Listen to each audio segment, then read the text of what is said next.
The prophet Habakkuk once spoke to God, saying, "You are of purer eyes than to behold evil, and cannot look on wickedness." Some have questioned how this statement could be true, considering Job 1:6 indicates that God allowed the devil to come before his presence on the day when the sons of God came to present themselves before the Lord. How can God be described accurately as having purer eyes than to behold evil when Satan, the evil one, was able to present himself before the Lord and have a conversation with him? If God can be in the presence of Satan, who is also called the wicked one, how can he simultaneously not be able to look on wickedness? Consider, first of all, that the Bible repeatedly testifies to God's omniscience and omnipresence. There's no creature hidden from his sight, but all things are naked and open to the eyes of him to whom we must give account.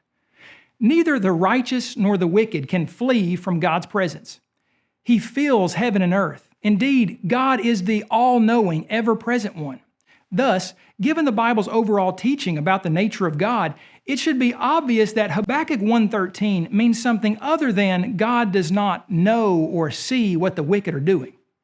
Second, that Habakkuk meant something other than God cannot literally look upon wickedness is also evident from the very chapter and verse in which he makes this statement.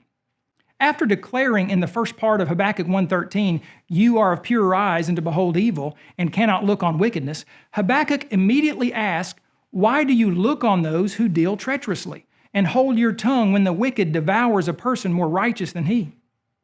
Those who deal treacherously certainly are engaged in wickedness, and yet God looks on them. Consider also Habakkuk 1 verse 2, where the prophet asked, "How long shall I cry and you will not hear?"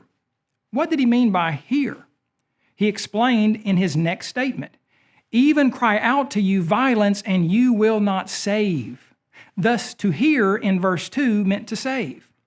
Likewise, in verse 13, the prophet was not suggesting that God cannot see the wicked. He does in fact see them, and often even allows them to continue in their existence for a time in order to fulfill his purposes. In context, Habakkuk was bewildered by the fact that God was using a wicked nation like Babylon to punish Judah. The prophet was undoubtedly aware of Judah's perverse ways, but he didn't understand why God would look toward the extremely wicked nation of Babylon in order to punish the Jews.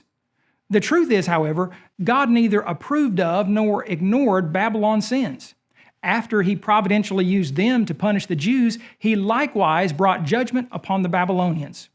Just as he predicted in Jeremiah and Isaiah, Babylon was soon destroyed in the 6th century BC. God's perfectly holy, just, and divine nature will not allow him to look on wickedness, meaning he cannot delight in, accept, or ignore iniquity. As Proverbs 6 indicates, God hates sin.